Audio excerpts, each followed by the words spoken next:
Okay, so I started recording. We'll get started here, and we'll let everyone else join, and we'll welcome them at the end of things. It's our March 50 Vets in 50 States call. This will be recorded, and then we'll host it on our social media sites and also on our website, and we'll put out an after action notice for everybody. We want to thank ViewRay, as well as our other sponsors, Pfizer and Janssen, Macrogenetics, and I think that's it for the moment. If I forget somebody, I'll look them up and we'll do it at the end. Quick update from Veterans Prostate Cancer Awareness. We will be at the National Comprehensive Cancer Network's annual conference this weekend in Orlando, talking about next year and also addressing our move and our efforts to formally list veterans in the high-risk population group for prostate cancer. We've got some more evidence and ammunition around that, and that was finally the Department of Defense issued their military aviator and aircrew study epidemiology report that came out in January. It's finished in January, but it just came out a couple of weeks ago. And that report is showing that a lot of cancers across the board that they were looking at, not just prostate, but quite a few of them, we have a much higher incidence rate and a notable higher incidence rate of prostate cancer among both aircrew and ground crew maintenance workers. We don't know why. That's the next phase of the study, is to actually commence our aviator study, which has been put together with illustrious firms like Dana-Farber and Harvard Medical School, and also the Broad Institute, Baylor University, a couple of the VAs, West LA VA, Baylor VA, to start looking at causal factors. We're going to use Tempus is going to do whole genome sequencing and a lot of methylation that goes on to look at patterns and what's causing this, whether it's radiation sources or chemical sources or high adrenaline type of things. But the intent of the study is to take our time and go through about 1,000 cohort study to look at what might be common factors in our DNAs or what has caused these mutations to occur, and then report back on that and figure out along the way what if we can find something that is a problem or that's causing an issue, and then give it to the Department of Defense, and then and hopefully they would put that out as a requirement that industry has to work towards to try to cure that issue. The other is, in the meantime, there is no real definitive reason why we don't know yet. So we try to screen earlier, and that's hence why we're trying to push NCCN and American Cancer Society and others to qualify or categorize all veterans as high-risk population. It just means that we need to screen and be educated around prostate cancer and the issues of screening earlier. So that's kind of it in a nutshell. We're pushing on Congress right now. We're working with the VA as well. It looks like we will be the patient education or the patient group on the VA's efforts to implement some legislative directives that came through this year, which includes the implementation of a standardized clinical pathway throughout the entire VA for prostate cancer. So hopefully we'll have a little bit more awareness around that. One of the other things we're working on is educating clinics in society or in the population about the what used to be called the Community Care Network. It's now the Integrated Veterans Care Network, which is outsourcing the monies that have been set aside to outsource veterans care in the community. And to do that, you have to, as an outside clinic, you've got to be signed up and under contract with either TriWest or OptumServe. And then you can take referrals. And this is important to this group, probably doubly important to this group, because there's only 41 sites in the VA with radiation oncology or with radiation delivery capabilities.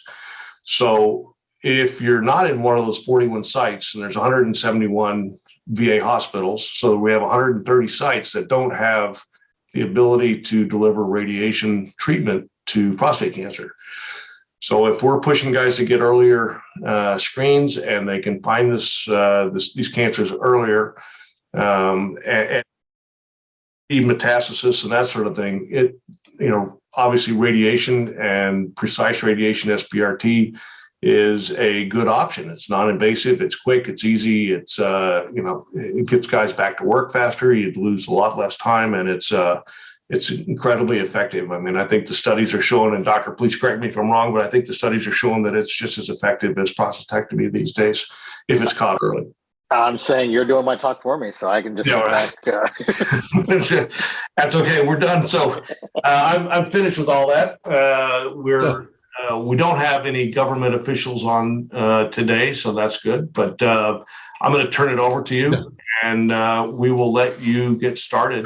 Mike and Dr. Nagar. Hi there. How are you, everyone? Thanks for allowing us to sponsor this. We actually have some great news that happened in the last couple business days. And so, Kayla, are you on to give the news if I share the screen? Yes. Okay. So, Mike, you were talking about American Cancer Society. So, after some several months of prodding and pushing from our team, on this page, ACS page, radiation therapy for prostate cancer, MR-guided radiation therapy is now listed. Awesome. Congratulations. Yeah. That's incredible. Yeah. That's a big deal. We've been waiting for that since at least my first treatment in 2015. So that's great. Exactly. It's awesome. Yeah. There's another page that lists MR-guided on the generic external beam page. But for this audience, we're very proud that is now a reality in just the last few days. That's amazing. That's great. I wanted everyone to congratulate Kayla and her efforts. Yeah, right. Well, Kayla, you give yourself a raise. Yeah. Thank you, Mike. It was absolutely a team effort. We're really, really excited to see it. And, it's important that the information is out there. So we're very happy. That's great. Well, we'll put a link to that on our site, and we'll do some social media posting of that as well, along with the talk here. So let's talk about that afterwards. Sounds great. Okay.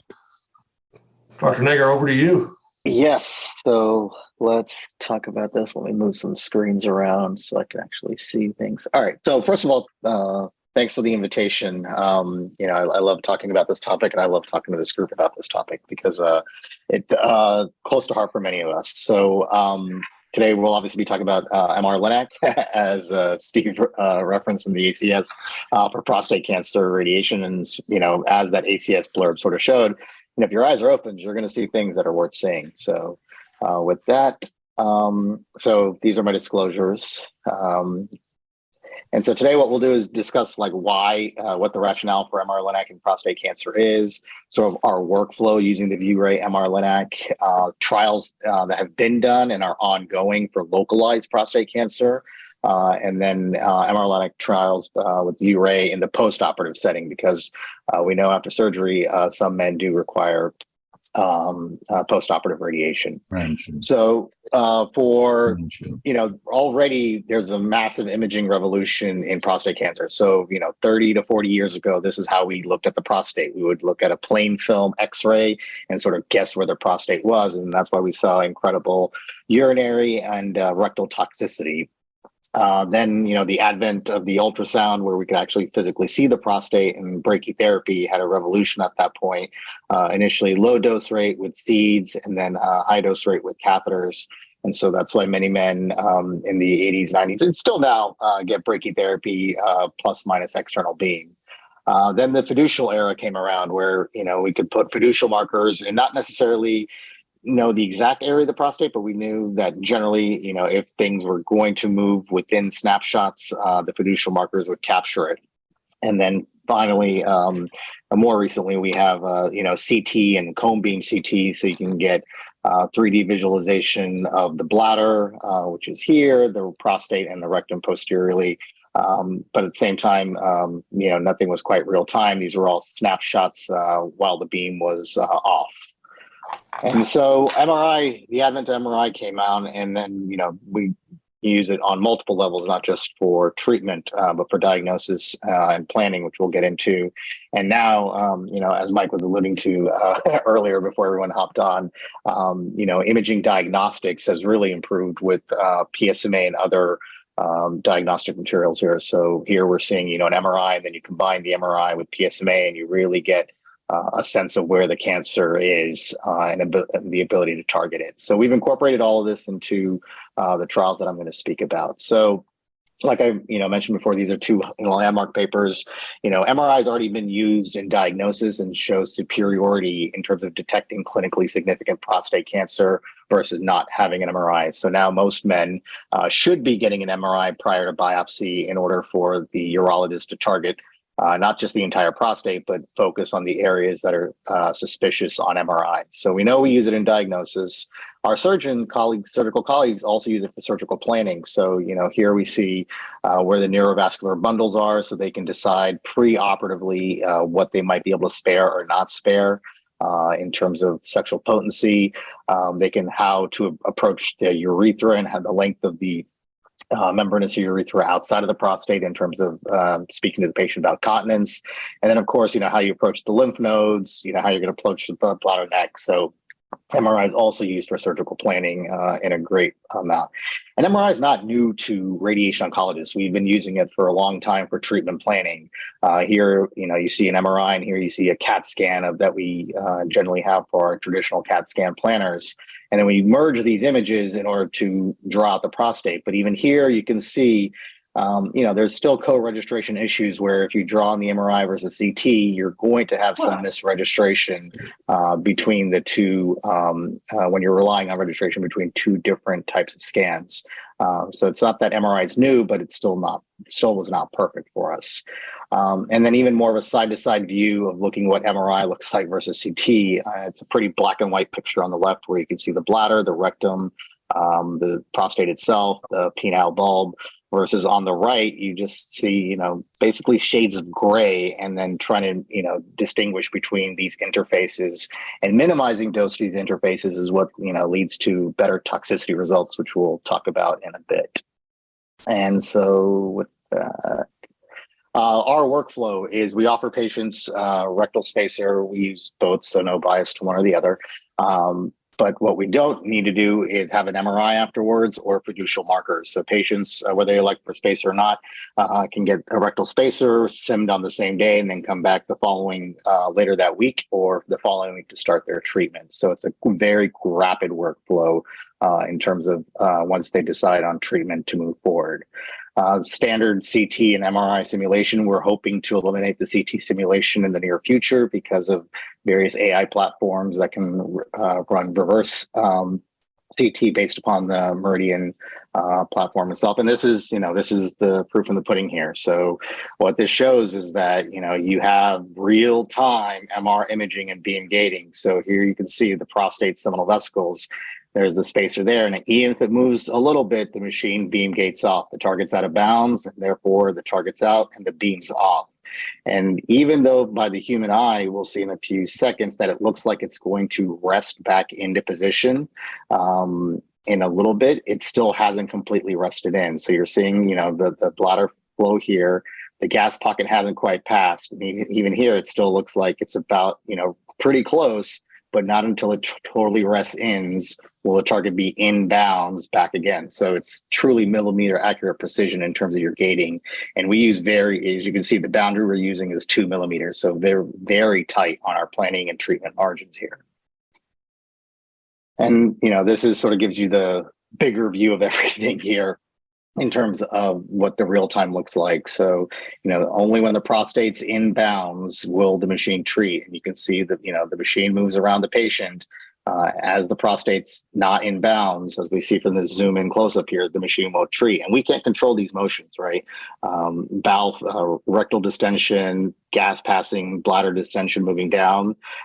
These aren't things that, we can control when we're under the beam. So it's, remarkable that we have this kind of technology in order to real-time beam gate without fiducial markers. And, have comfortability and reliability that the beam will only be on when the target's in place.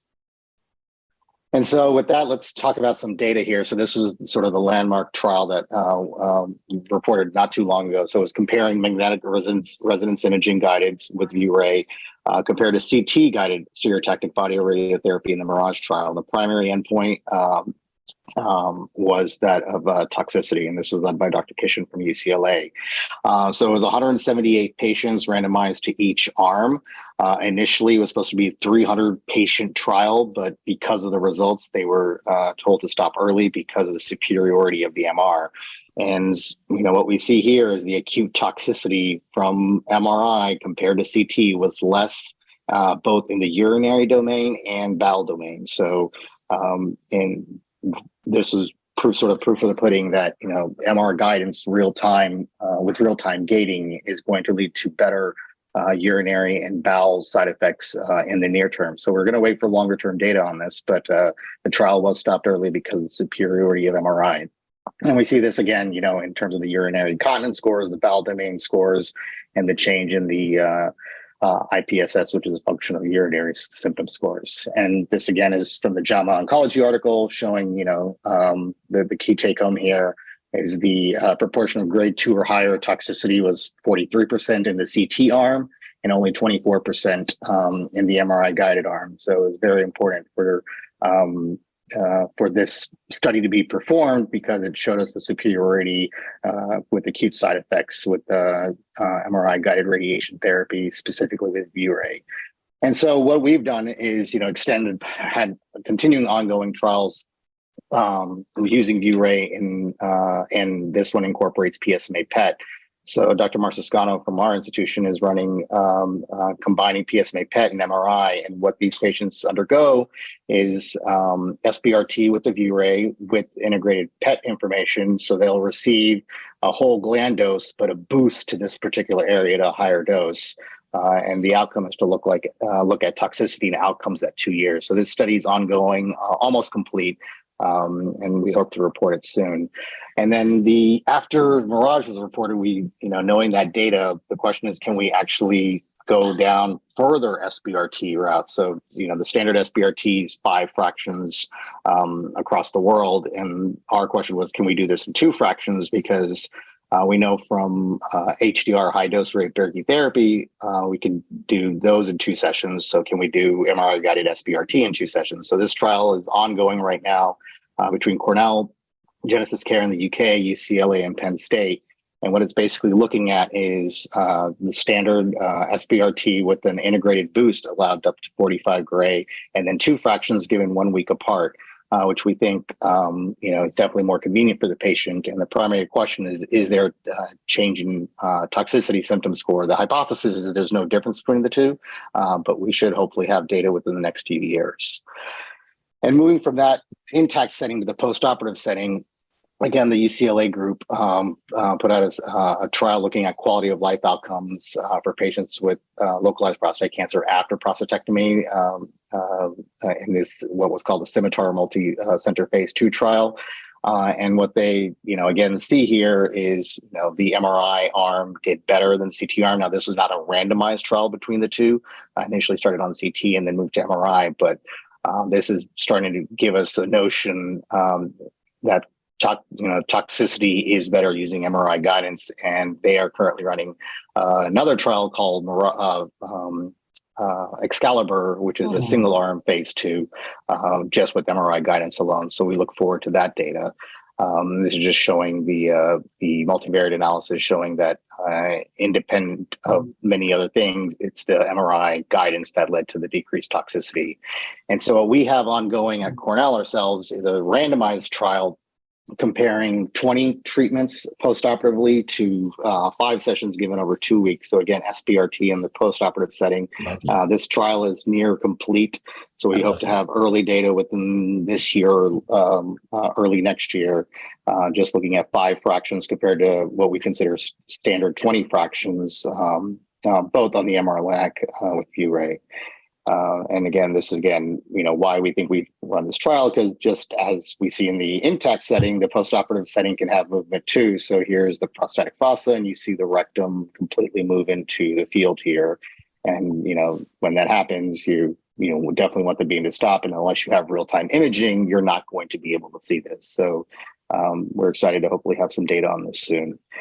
So with that, I just, want to turn it over for questions because, I know there's going to be a few and just want to give a brief overview how we're using the MR-LINAC, what the early data shows, and how it may potentially benefit patients in the VA system. Yeah, Dr. Nagar, thanks very much. It's always impressive to see the new technologies being fielded and being put into use and all the trials. So we're I guess one of the questions is, how is your, in general, and maybe this is from the corporate standpoint as well, how is your recruitment and sign up for trials going? I mean, are you having problems with it as an issue, or is it, are you guys doing pretty well? No, I mean, fortunately, we're doing pretty well on that end. Even during the pandemic, we weren't having significant issues because it's as you pointed out, Mike, this is a non-invasive treatment. You didn't need an OR, you didn't need PPE. So even through the pandemic, we were able to recruit patients to the trial. And anytime you offer a patient potentially shorter treatments, that's going to be something attractive to them as long as the toxicity profile remains the same. So we've been fortunate in that sense. So. Yeah. On this, are you seeing others use SpaceOAR or the gel, for to keep the rectum and other areas away, or no? Yeah, no, we offer it, and most men, I would say, sign up for it. The good question is, I know the burning question is, do you need it with an MR-LINAC? And we really don't have that answer. Mirage gives us a little clue as to that, but we don't know that answer. So, both products are being used, CT or MRI-based SBRT. Yeah. We leave it up to the patient. Some say yes, and most say yes, and very few say no. Yeah. Are the one of your competitors, are you using fiducials in here, or there's no need because of the MRI? Yeah, no fiducials at all. So we might put a spacer in, but definitely no fiducials for no whatever site we're treating head to toe. You have, and new users would ask me like, "Oh, are you using fiducials just to make sure?" It's like, just to make sure what? You have the gland there. That's your making sure process. The fiducials are just going to give you artifact potentially. Yeah, right. Are you seeing a majority or a large group of guys on ADT plus the SBRT now? Yes, yeah. So I mean, that doesn't change in terms of risk stratification and what we recommend. So if right, and we use genomic scores. We have the NRG trials that are looking at ADT for intermediate and high risk duration, adding abiraterone and next generation AR size, et cetera. But yeah, no, SBRT is just a form of radiation, a way to deliver it. ADT is an independent question. One does not obviate the need for the other. Yeah. And I mean, I guess it seemed like when we started this, or at least when I started this journey 7-8 years ago, it seemed like it was sort of one or the other, or you didn't need one, because of the other and that sort of thing. But it seems like now all the doublet and triplet therapies now are coming into vogue, and I guess you're seeing better results because of guys on the ADT. Yeah, I mean, and I get where you're coming from, Mike. So there was a thought like, if you gave enough dose, you don't need ADT, and that is where I think the field is probably, I don't want to say regretting that, but sort of saying, okay, this is a separate mechanism of action. You're treating either systemic disease or perpetuating radiation damage, or whatever your hypothesis of how the ADT is working in that particular patient. That's where, so you're talking about a systemic effect versus a local effect.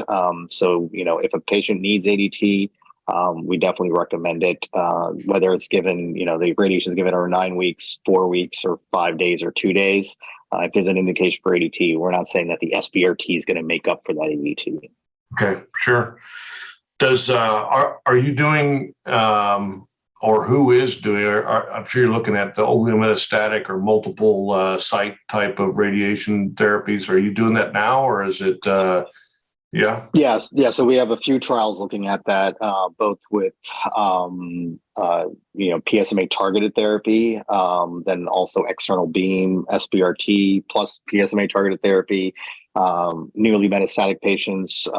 There's data, I think it's 3 years from the Stampede trial in UK showing treatment to the primary had a benefit. Now the question is, with PSMA, if you treat, all these Mets, is there a benefit from that too? So Stampede 2 is something that we'll have open up at Cornell, along with some other sites in the United States. So, it's definitely an exciting time to be in prostate cancer treatment because we're learning so much, and PSMA is definitely driving a lot of our efforts because it's a confusing landscape at this point because we're just finding disease earlier, finding more of it, and maybe sometimes finding less of it that you may want to target with a more definitive intent versus just long-term or intermittent ADT. Yeah. And this probably isn't for you, but for the other guys on the site and for our volunteers, Kayla, or I guess Steve or Tim, how do we find where the sites are and how many do you have fielded and operational right now, both in the VA and outside of the VA? Yeah, so currently, Mike, this is Tim White. Currently, we have the Lewis Stokes VA system going to be going in very shortly here in Ohio, and that is currently the only standing system that's going to be going in anytime within the next few months. We do have some groundwork in with community hospitals and dealing with the CCN network. In the past month, we've been able to confirm or start the enrollment process of 7 hospitals that have meridians into the centers in Oregon, East Coast, Midwest, and in Florida. So, okay. Why don't you talk about the Meridian Locator and that'll wrap up. Yep. So I just dropped a link in the Zoom chat to our Meridian Locator, and that is a global map that shows all Meridian locations. Like Tim said, he's leading the charge on getting us enrolled in CCN. So, maybe at a point in time, we can start marking those on this locator. We should, discuss that, but you can see where globally there are meridians currently. And we have a couple that are marked coming soon as well. Kayla, why don't you go to it and then filter on US and, Mike's already there. There we go. Mike's there. Perfect. And if you, filter on US. Come on, if I can do it, anybody can do it. And then it's alpha. We legally we had to do it by alphabetical order, not to reference one place over another.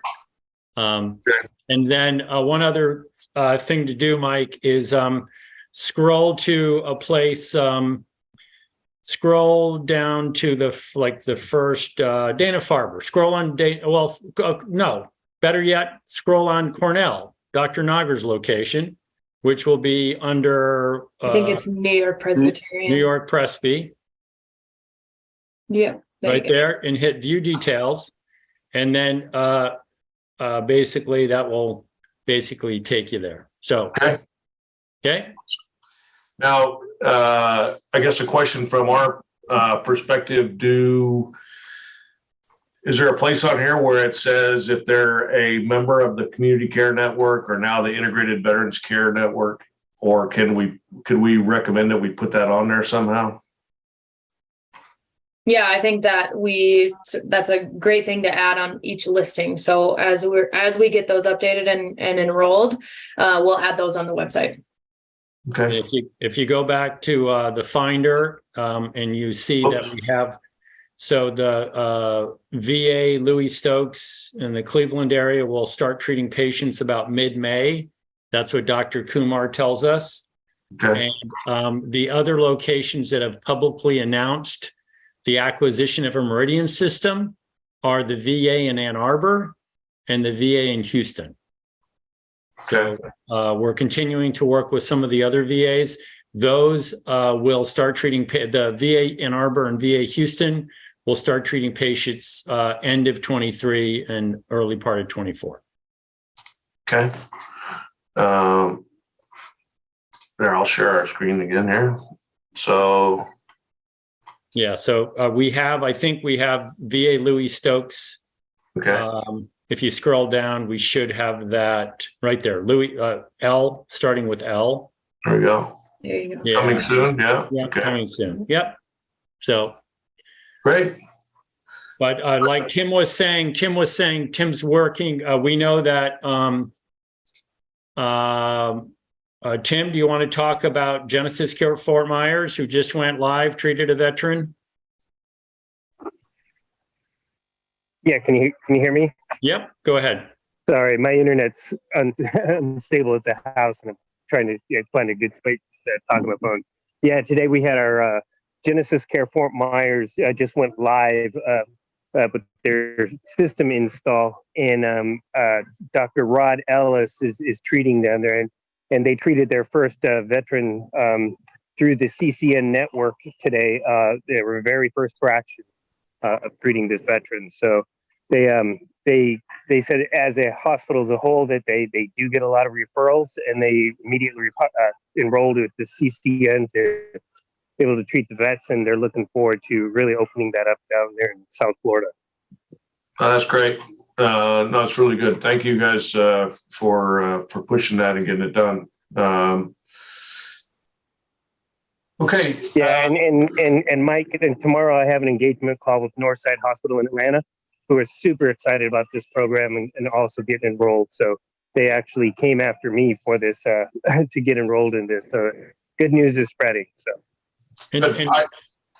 Go ahead, Steve. I was just going to say, Dr. Nagar, if you don't mind, can you just spend a little bit of time in talking about how you formed synergies with the robotic prostatectomy program there? Because, as you've reported in your papers, somewhere about a third of patients do unfortunately have recurrence, and how you built a synergy. I think a lot of people on this call might understand about robotic prostatectomy, but there is obviously a place for veterans getting access to Meridian for recurrence after surgery.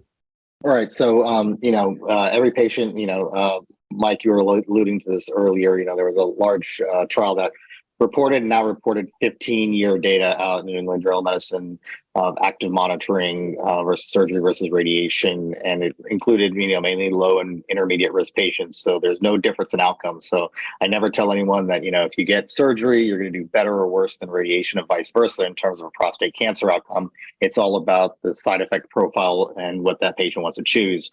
And so when men choose prostatectomy, what we're seeing now is we're just seeing more advanced cases that go for prostatectomy. So the more advanced cases are going to have higher recurrence rates. So we're seeing the recurrence rate increase even after prostatectomy, just because we're operating on, I don't want to say later stage, but definitely more aggressive cancer than, the low risk that we used to do in the 80s and 90s. And so the one thing we partnered with our urologist is, they were men were, going for 7 to 8 weeks of radiation, which was just not tenable for a lot of men after the prostatectomy. And so the UK ran a trial that showed 20 treatments was feasible. And the urologists, they want to keep their continence scores and everything else working well after prostatectomy. They don't want to send for radiation if that's, obviously if it affects the prostate cancer, they're going to, but still want to maximize quality of life. So we partnered early on with them and developed a shorter trial, which is on, almost completing at this point, looking at 20 treatments versus 5 treatments using the MRI, V-Ray Meridian guidance, because to them it made instantaneous sense. It's like, okay, we have the robot, trying to be minimally invasive, not damage any neighboring organs, preserve the nerves. This is a similar technology that's, using real-time guidance to do the same thing. And so they were all on board and, started referring patients. I think we enrolled 18 patients in the first month of the trial. And then of course COVID hit, but it still was very exciting for them because their patients didn't have to travel, long distances, and then could be done in a shorter period of time. And we'll have the data out soon, so we're looking forward to that. But even on another, now we hear focal therapy coming on. So we know focal therapy, it works for some men, doesn't work for other men, and how do we harmonize the desire to be less invasive and instead of, taking out the entire gland or giving high dose radiation to the other entire gland, we've combined with our urologist, who's Dr. McClure, who's doing focal therapy to one particular MR target. And then we give a slightly lower dose SBRT to the rest of the gland, saying, okay, the gland probably needs treatment to decrease that 40% recurrence rate we're seeing from focal alone.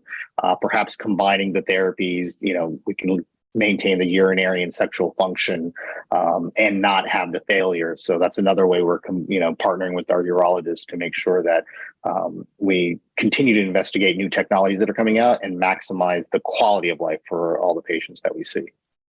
That's great. No, I appreciate that. We've kind of captured this whole thing. I want to open it up to anybody.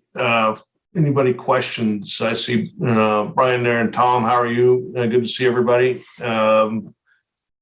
Please throw your questions out there if you want. Tony, you got any on your checklist?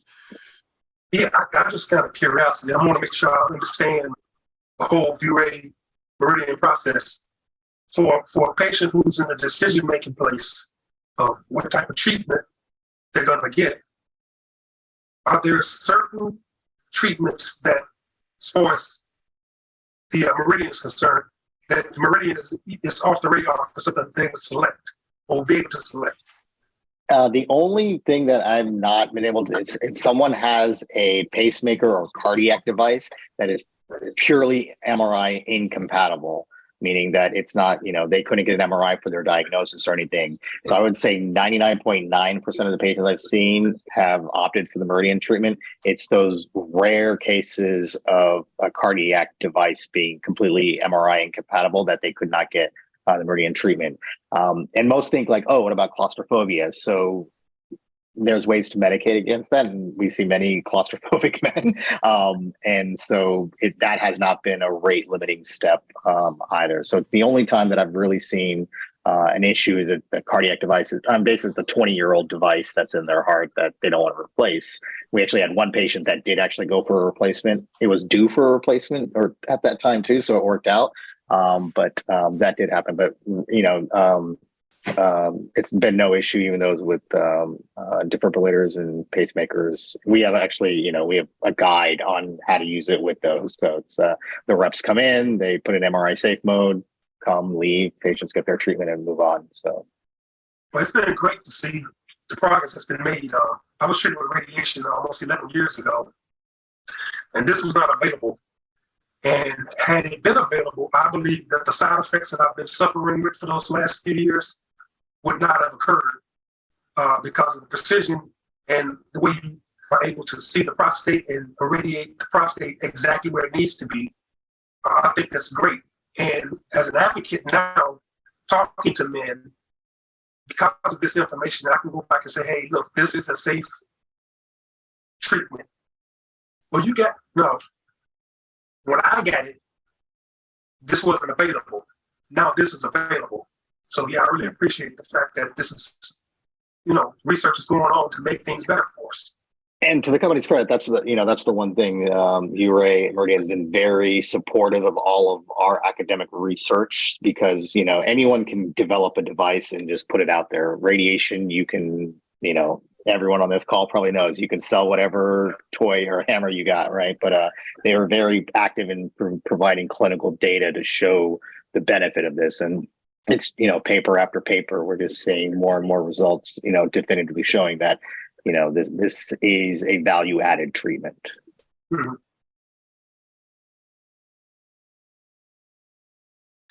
Yeah, I appreciate that. You guys, Mark, very good to see you. Anybody else? Yeah, go ahead, Mark.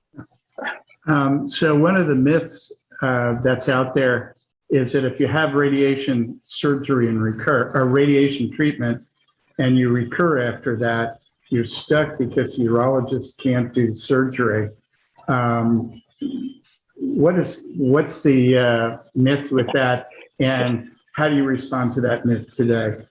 Yeah, so in the hands of a good surgeon, you can still have surgery, right? It's similar that it's always about compounding side effects. So after surgery, there's always the potential of compounding the side effects of adding radiation. But now with this sort of targeting, with PSMA integration, more targeted and focused biopsies, we're able to re-irradiate the prostate gland. So we have quite a bit of a re-irradiation series going at multiple centers at this point, where you either target the entire gland or you can actually dose paint to where these areas of recurrence are. So, surgery after radiation is a possibility. Re-irradiation after radiation is a possibility. So the things that we thought we couldn't do before, we couldn't because we couldn't see and we didn't have the faith that the beam would go where we think it's going to go. And now that we have that, it's not that we're being cowboys about it. It's just we can see it. And more importantly, the machine can see it because it's not a human pressing on and off because humans are too slow. It's the automated beam gating with that millisecond precision to say targets out, beam off.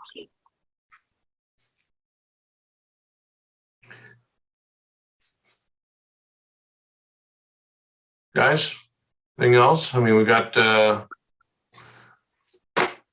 think it's been, it's exciting now. Are you guys able to, when you use a PSMA image, are you able to merge that image or overlay it and look at it sort of in real time to just cure? Because I know with all the blooming and the stuff like that, the CT image obviously isn't as precise, but at least it gives you an idea about kind of where to look, make sure that you're in the right spot type of thing. Yeah, so on the PSMART trial that I alluded to, so basically that's what we're doing. We're overlaying the PSMA image with the MRI. What we're finding out is the PSMA is actually probably picking up subtle areas that the MRI isn't. So it's giving us the PIRADS 4 or 5 lesions saying, okay, it's definitively here. So we don't use the bloom artifact because, depending on how you window it, your bloom could be the entire pelvis.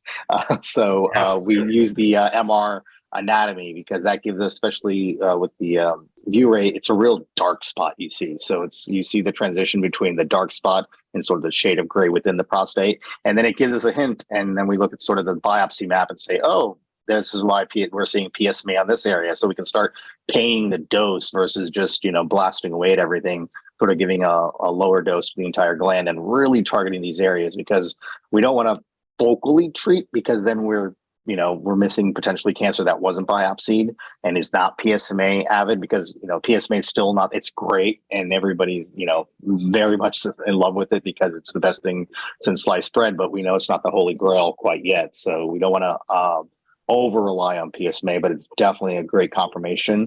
Sure. And then all these trials that I mentioned, we're actually using PSMA serially to look at response. So the 5 versus 2 trial that's going on at 5 institutions, patients are coming in with the PSMA PET and MRI. They get their radiation in 5 or 2 fractions. Then a year later, they're going to get a PSMA PET and an MRI. And then 2 years later, they're going to get another PSMA PET and MRI. So we're going to see what, value that has. Because right now, I know PSA, especially after, if you haven't had ADT or you had ADT and the PSA starts coming up again, what does that really mean? And to have earlier endpoints to say, okay, this patient's going to have a good response, this patient's going to have a delayed response, or this patient's going to be resistant to this. We need to act earlier. So, yeah. Is the MRI, I made this view rate question, is the MRI capable? I know that like when I had the focal ablation done, they did it inside the MRI. Is this thing compatible with what they would want to do from a focal ablation perspective? Or I know it's mostly the tools that they manufactured for the ablation. Right? You probably could. It depends on because you just wouldn't turn the radiation aspect of the machine on, right? So you'd still get the MRI. So you could probably do that. It's probably overkill use of this machine in terms of the use of it. You just want to use your standard MRI, but just, again, it boils down just because you can doesn't mean you should. But sure. Dr. Nagar, I have a question.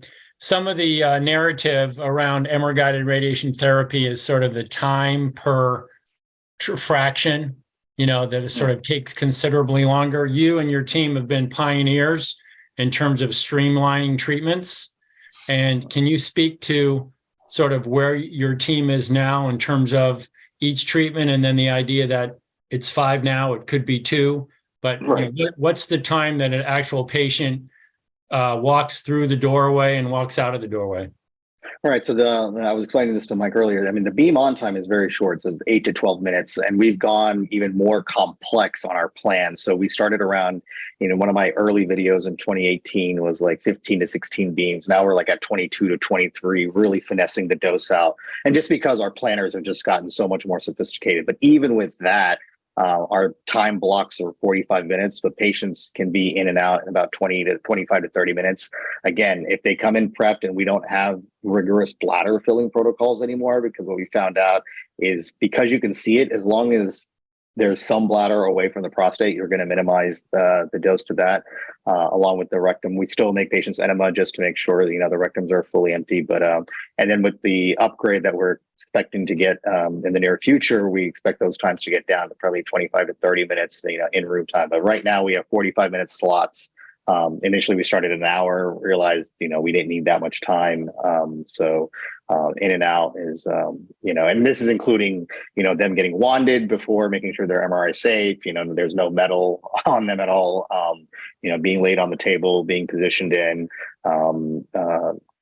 closing the door, coming out. So it's all little, intricacies of just getting the patient set up. So as that gets better with the upgrade, in terms of some of the automation we expect to see, that's definitely going to help. And, that 8 to 12 minutes will be more closer to that reality in terms of what the beam on time is. And of course, the prostate, I tell the patient, just because you're on there longer, just means your prostate was not in the exact same spot every time. So it's okay. It's okay if you're in there longer. It means that the radiation delivery was appropriate for you. Some days are going to be shorter, some days are going to be longer. Yeah, and then I'm sorry, one last question. I know you've had a lot of patients that have come from other parts of the United States for treatment. And again, I think in the veteran community, especially with VA Louis Stokes going live in May, that there'll be some people thinking about, well, how will this work if I have to travel?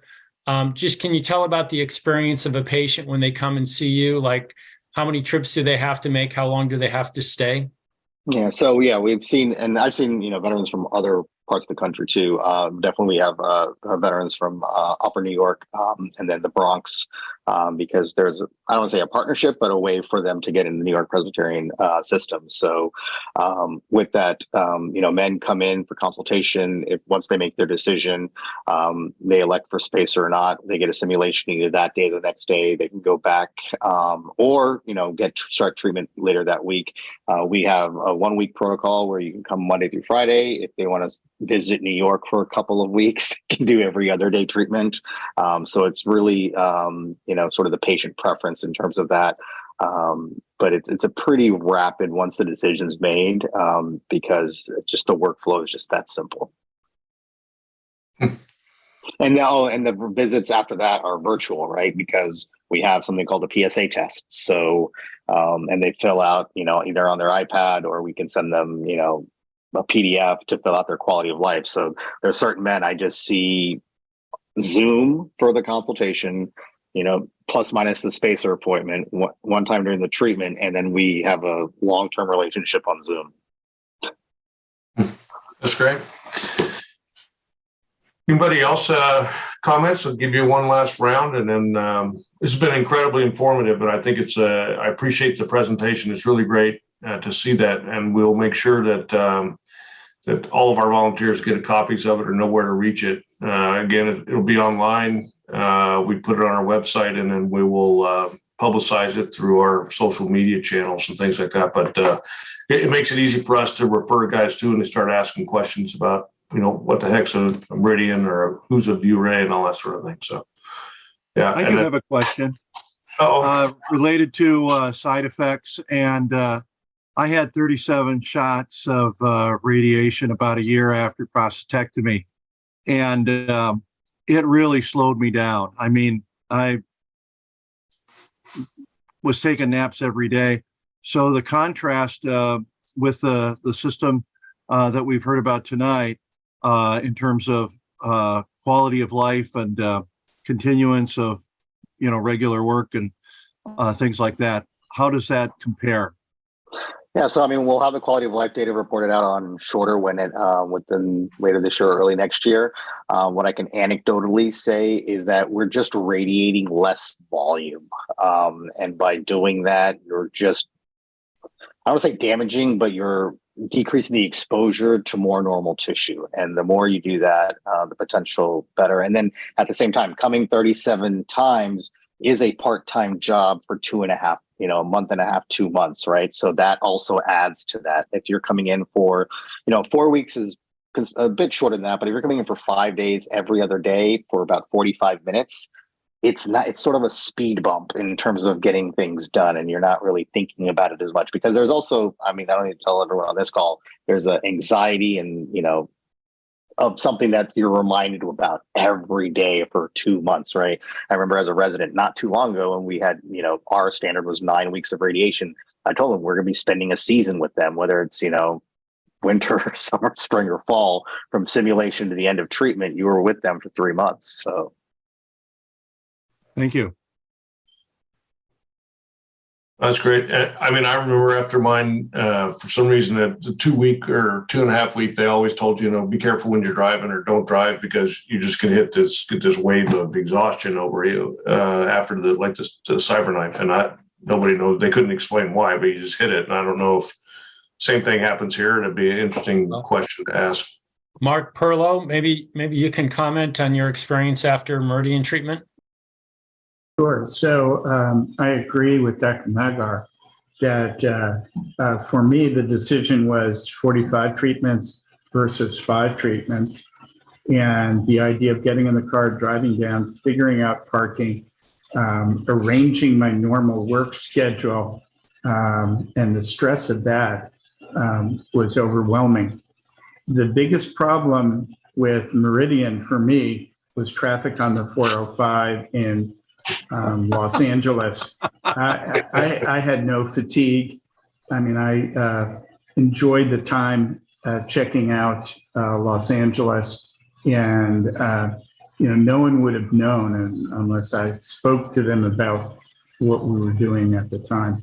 So it's a totally different experience from what I'm hearing from other guys who are going through the process. Yeah. No, that's good. All right. ViewRay, any last comments, and then we'll end it up? Steve? No, just I thank all of you for participating. We feel privileged to be sponsors of such an important series of educational events, and we look forward to additional ones. Dr. Nagar, thank you as always for being such an educator.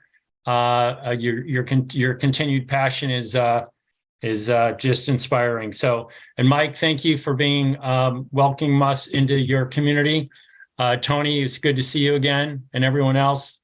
The people at ViewRay feel very committed to this educational event initiative, and we look forward to more events this year.